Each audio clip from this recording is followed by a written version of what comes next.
Good afternoon, everyone. First of all, I want to thank you all for being here today.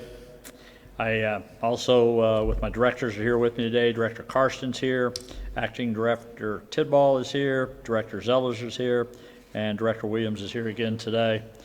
I just want to be able to say there are many people working around the clock right now, you all included, and we appreciate your time and commitment as we continue working together to combat COVID-19. Today, there are three things I would like to address. The social distancing order I announced in yesterday's briefing, the regulatory updates regarding child care, and the updates from the Missouri Department of Revenue. I will turn it over to Director Jennifer Tidball and Director Zellers towards the end of my remarks. As I announced yesterday, I have directed the Department of Health and Senior Services Director Randall Williams to order social distancing statewide. I told you we would come back today with more details. Here are the details. The order requires the following.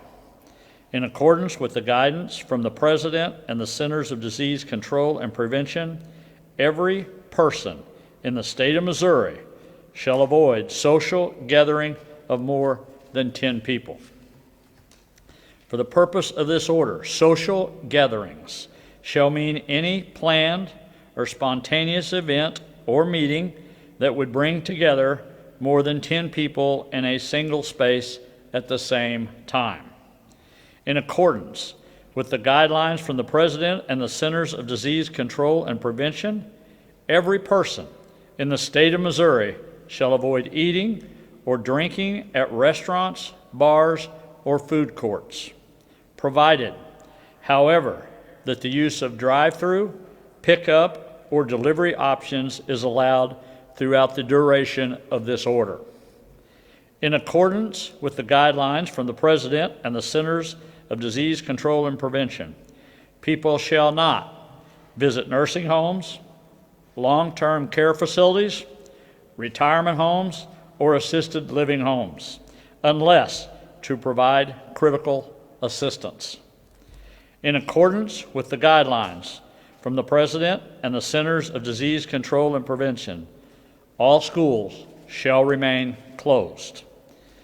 This order does not prohibit people from visiting a variety of places, so long as necessary precautions are taken and maintained to reduce the transmission of COVID-19, including maintaining at least 6 feet of distance between all individuals that are not family members.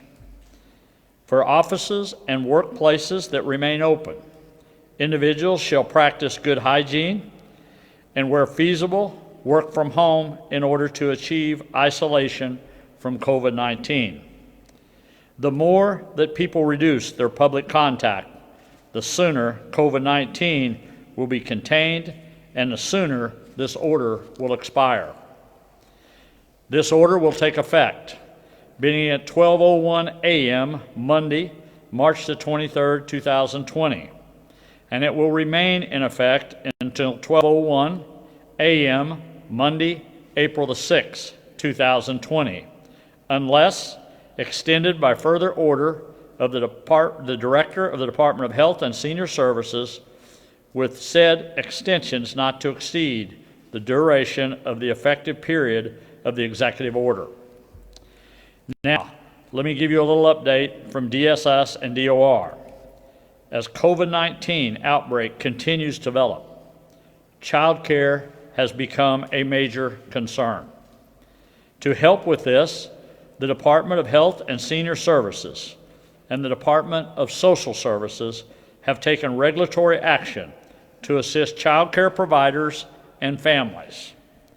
DHSS section of child care regulation has taken the following steps. During the period of time that schools are closed, licensed child care providers are able to utilize the rules regarding emergency school closing. This allows licensed programs to accommodate enrolled school-aged children who need care. The provider will be permitted to exceed the licensed capacity of the facility by 1/3 during this time. DHSS has also developed a process to allow for the temporary care of preschool and school-aged children. Also, short-term licensing for 45-day period will be available. These licenses, which are renewable, will be based on the abbreviated inspection that focuses on key health and safety indicators. Additionally, DHSS has loosened some regulations for licensed child care providers to allow them to extend their hours of care and ease the administrative burdens related to record-keeping requirements. The Department of Social Services has also taken several actions to assist with child care needs. Child care subsidy program benefits are now extended for 90 days. The child care subsidy program can pay for additional hours of care for a child's attendance due to school closure or a parent being required to work additional hours. Child care subsidy provider application renewals will be extended 90 days. The Missouri Department of Revenue has also taken steps to assist those impacted by COVID-19. DOR will provide special payment relief to individuals and corporations in response to the COVID-19 outbreak. The department is also implementing automatic extensions for expiring driver's license and motor vehicle registrations to help alleviate public congestion in local license offices. These extensions are effective immediately. I will now turn this over to Acting Director Tidball to give an update. Thank you, Governor. Good afternoon. I just want to reiterate what Governor Parson said as far as our Department of Social Services working hand in hand daily with the Department of Health and Senior Services to support both child care providers and families in need of child care during this time. As the Governor stated, we are extending child care benefits for 90 days to individuals who are currently eligible. We are extending the application time frame for providers who may want to be subsidy eligible or who are subsidy eligible, to 90 days. I also wanted to touch on a couple of other programs that I think are important in light of the situation that we're under. The Department of Social Services does a lot of work around food insecurity for Missourians. Two programs that we're working on right now are related to the SNAP benefit. So you may know this is the food stamp benefit. Our Department of Social Services is responsible for administering that benefit. The federal law that passed, the Families First Coronavirus Response Act, that was signed by President Trump on Wednesday, included 2 additional temporary SNAP benefits for Missouri families. That first benefit is known as PSNAP. What PSNAP does is for households who are already eligible for food stamps, it increases their maximum allotment for both March and April. So, for example, we might have a household of 3 that is receiving less than $509. Every household of 3 that is currently eligible for SNAP will receive the maximum amount of $509 during March and during April. The other benefit that we will be able to administer during this time is a special benefit for families who are eligible for free and reduced lunch programs.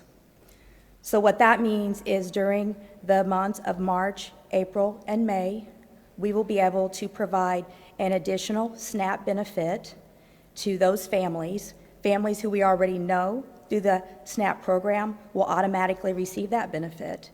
Families that we do not know, we will be reaching out to the school districts and to other local community providers to help us get those families into our offices, not into our offices, but actually calling on the phone and being able to get them eligible for this temporary benefit.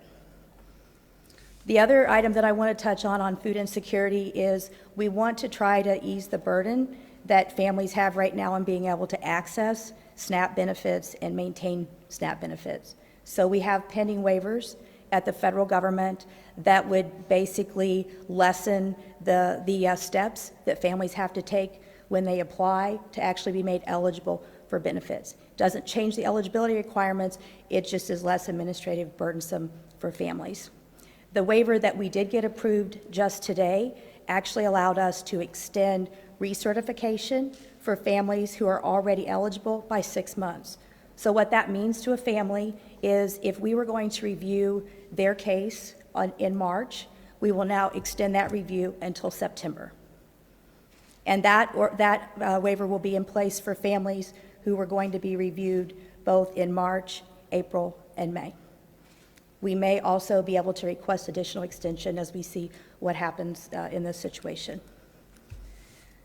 Finally, the last thing that I do want to touch on is our agency is also responsible for child welfare. During this time, we've seen a substantial decrease in our hotlines. We typically do see this when we have school out, but it's much more substantial than we would have expected. So I just want to remind the community today that our child abuse and neglect hotline remains open. We will not close. We operate a 7-day-a-week, 24-hour hotline. And I want to give the community that number. It is 800-392-3738. We understand during these time frames, families are sheltering close together. Children are there's just a lot of anxiety, and we just want to make sure that we as a community and we as Missourians are able to keep kids safe. You can call and report anonymously. You do not have to keep your name or provide your name. Thank you. Thank you, Jennifer. Director Zellers, you want to go next and give them a little briefing on the Department of Revenue? Thank you, Governor. Good afternoon. I'm Ken Zellers, Director of the Missouri Department of Revenue. The health and safety of Missourians is the department's top priority. In an effort to ease customer concerns and encourage social distancing, the department is announcing the following changes. First, mirroring the federal guidelines issued by the IRS, the Missouri Department of Revenue will provide special tax filing and payment relief to individuals and corporations. The deadline to file income tax returns has been extended from April 15th of 2020 to July 15th of 2020. Additionally, income tax payment deadlines for individuals and corporate income returns with a due date of April 15th, 2020 are extended until July 15th of 2020. This payment relief applies to all individual income tax returns filed by C corporations, and income tax returns filed by trusts or estates.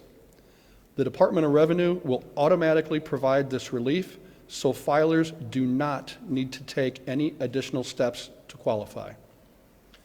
This relief for individuals and corporations will also include estimated tax payments for the year 2020 that are due on April 15th of 2020. Second, to help alleviate public congestion in local license offices, the department has implemented automatic extensions for expiring driver's licenses and motor vehicle registrations. These extensions are effective immediately. Vehicle owners with registrations or license plates expiring in March and April have been granted an automatic 2-month extension. Owners will be able to continue operating their vehicles on Missouri roadways without penalty until they can apply for renewal. For example, vehicle owners with license plates expiring this month in March of 2020 will have until May 31st of 2020 to renew their license plates. The time frame in which vehicle safety and emissions inspection is valid for March and April license plate expirations has also been extended an additional 60 days. And applicants for title will not be assessed a late title penalty when visiting license offices, effective immediately. This waiver will continue through April 30th of 2020. Third, Valid Missouri driver's license, non-driver's license, and non-commercial instructional permits with original expiration dates of March 1st of 2020 through April 30th of 2020 have been granted an automatic 60-day extension. For example, a driver license that expires on March 1st of 2020 will be considered valid until April 30th of 2020. Similarly, a driver's license that expires on April 30th, 2020 will be considered valid until June 29th of 2020. These licenses and permits will be considered to have valid status for driving and local document acceptance purposes. The approved extension does not waive the mandatory retesting requirements for persons who have allowed their license to expire for more than 184 days. Also, individuals who were provided notice to complete additional testing as part of a medical review program requirement may be granted an additional 60 days to comply with such requirements. Finally, I want to remind everyone that the Department of Revenue has a variety of online resources and services which may be especially helpful at this time, and they can be found at our website at dor.mo.gov. Thank you.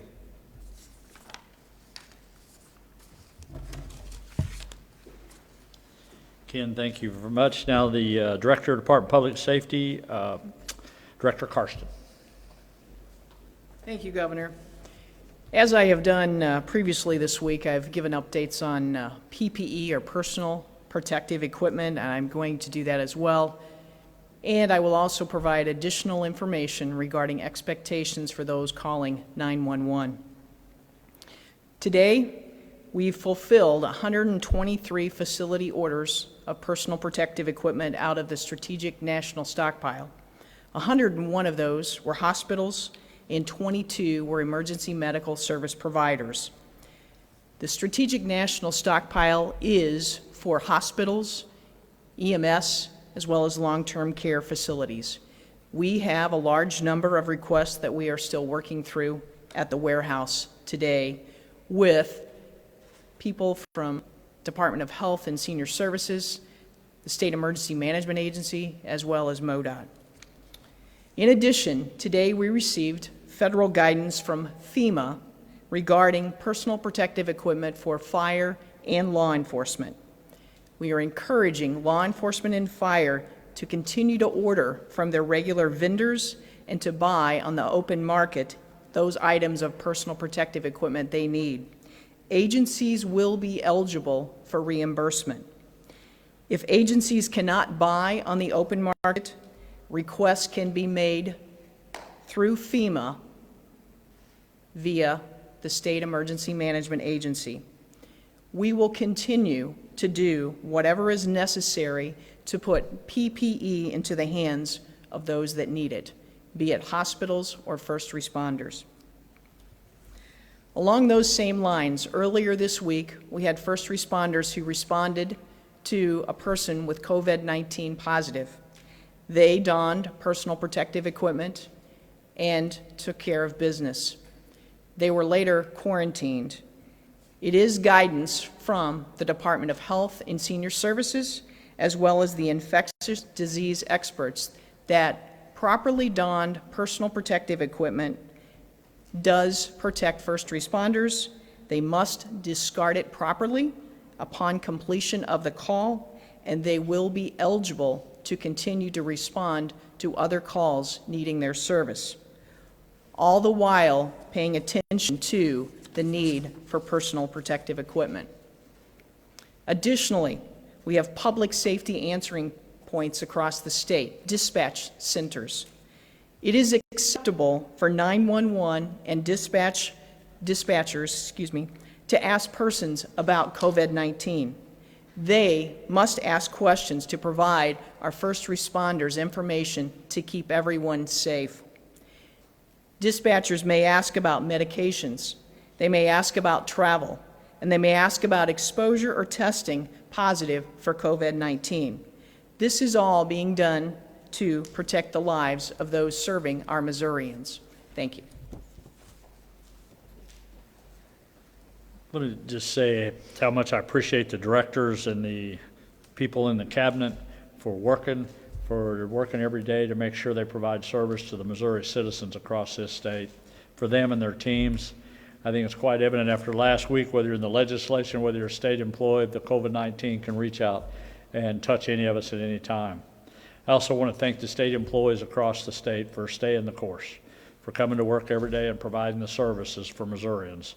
Those things are what's important at the end of the day, that we continue to do our jobs here at the state. So that, I'm going to open it up for a few questions, and then I'll make a closing remarks here in a few minutes. Kelly? Governor Parson, you said you remain committed to keeping state offices open as they play a critical role to Missourians. Does the confirmed case of COVID-19 here at the Capitol and the one at Truman office building, has that changed any way you plan to implement safety procedures? Yeah, we actually have a procedure and policy in place how we're going to deal with the Truman building, how we would cut off a section of that building and isolate that. And so we're take care of that where people can come back to work, take those people out. There's a plan in place for that. Same way at the Capitol, where there's certain things we'll do here at the Capitol. But, you know, for the governor's office, I got to be here. You know, I'm going to have to be in here every day. So we got to figure out how we can make it safe and how we can get it. And there's precautions we'll start taking as we go along. Again, you know, I want to emphasize one thing to everybody. Every day this changes. Every day these directors come up here and speak to you about different policies, about different waivers, but tomorrow it could change again. It's just a moving target every day to what we do up here. So, but yeah, we take precautions like that, like everybody else. And I would sure make sure the public, again, the order that I just read, all those things are so important. Doesn't matter whether you're in the Truman building here in Jeff City or wherever you're at in the state. You got to adhere to those warnings, and you got to make sure you understand that order. And the thing, again, it comes back to people's responsibility to make sure they do that. Dr. Williams, obviously social distancing is pretty difficult at grocery stores. Do you have any specific advice for shoppers, and even just to have some peace of mind, or things to stay healthy there? Again, this is a part of our natural evolution with social distancing. We very much appreciate this directive from the governor. But it recognizes that there are essential services that have to be provided, going to the doctor, going to pharmacies, going to the grocery store. I was there this morning. And so what we would ask people to do when they do that, again, is to use good hand washing, use social distancing. Many of that's automated now, so when you use machines, make sure afterwards, again, you use hand sanitizer in that. But we think that this is going to be very effective in helping us decrease the number of people who are infected. So we very much welcome it, and very much hope that people will very much take it in the spirit that's intended, realizing that there are some things that people have to do, and just to do those using good practices. Thank you.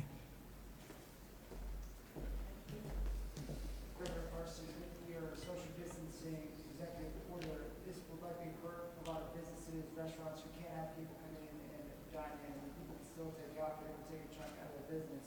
Are you considering doing anything to help businesses?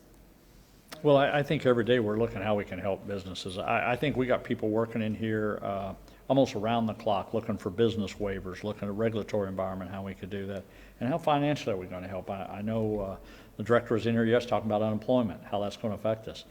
Look, there's going to be many people lose their jobs before this is over. But, you know, the main thing you got to do is you got to try to figure out how you can keep the businesses open as long as we can keep them open safely to make sure people maintain those jobs.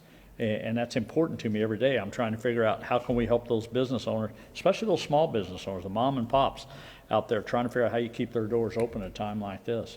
Because losing employees is one thing, but if you lose your employees and you lose your business at the same time, that has a tremendous effect on the economy of the state.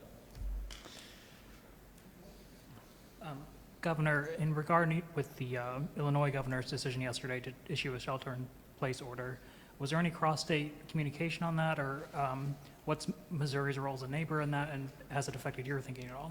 Yeah, it really hasn't. I mean, every governor's going to have to figure out what decisions he makes in their states. You know, for me right now, if you do a stay order here, you know, for comparing Missouri and Illinois together, or Kansas and Missouri together, you know, you got Kansas City sitting on the borders and St. Louis sitting on the borders. So how you do those situations is one of those. Each one of us governors got to make those decisions, and I got to figure that. Right now, I think this is the important order of the day. I think it's important. If for some reason this doesn't work, then we take another action at some point. But I think, again, it comes back to everybody understanding the importance of what we did today, about how important this is and how it is to make sure you abide by those rules. The other thing I think we realize, these numbers are going to continue to go up. There's going to be more testing done every day. These numbers are going to go up. The only way that they're ever going to go down is through the responsibility of people maintaining what these orders are about, listening to the public officials for safety concerns for everybody's health. That's what's going to have to happen. That's the way those numbers are going to level off, and that's the way they're going to go the other distance or the other way. But I think it's important you've got to abide by these rules and these orders that we're making. It's just, I can't emphasize how important that is for the people of Missouri. I will take one more, and then you can do your closing remarks. Do you have any questions? Governor Parson, you listed religious organizations in your exemption yesterday to the social distancing mandate, with many gathering for services tomorrow, some congregations having dozens, if not hundreds of people. What guidance can they be given to keep their congregations safe? Yeah, you know what? Tomorrow I'm going to be on the phone. Tomorrow I'll be at SEMA most of the day tomorrow. We won't have a press briefing tomorrow out there, but we'll be on the phones. We're going to be talking about the religious organizations across the state. We're going to start that process of actually explaining what role they can take in helping with this. Look, I understand the whole idea of the church. I get that. But right now there's other alternatives we can do to go in church on Sundays. And I think it's important the churches are going to have to abide by those self-discipline just as well as anybody else is. And I think they will. And I think we're going to be talking to people like them. We'll be talking to the mayors again tomorrow. But those are all the kind of things that we'll be doing. But again, the churches play an important role in this because the churches across the state probably have the outreach ability to reach so many people, and to make sure they understand what the facts are, of what's real, what's not real. It's important. And they have that obligation to do that. So I think they're a valuable tool for how we move forward, and I think they'll be part of that. But they're going to have to be part of the solution. All right, let me just finish up, closing up here today. I just want to thank you all again today for taking the time this week to come to these briefings. I cannot emphasize enough how critical it is for all Missourians to practice social distancing and to abide by the order. This order is intended to keep Missourians safe and healthy, backed by intense deliberation and knowledge, and it does not stop here. Stay informed on the ever-evolving situation. This means keeping up to date on the facts and not letting yourself be consumed by fear. If you don't have to get out, stay home. This is a public health emergency, and we must take all steps necessary to stop the spread of COVID-19. This is a serious time for our state and our nation, but I am reminded of how strong Missourians are together, and we will continue to move Missouri forward and overcome the challenges of tomorrow. Thank you very much. Thank you.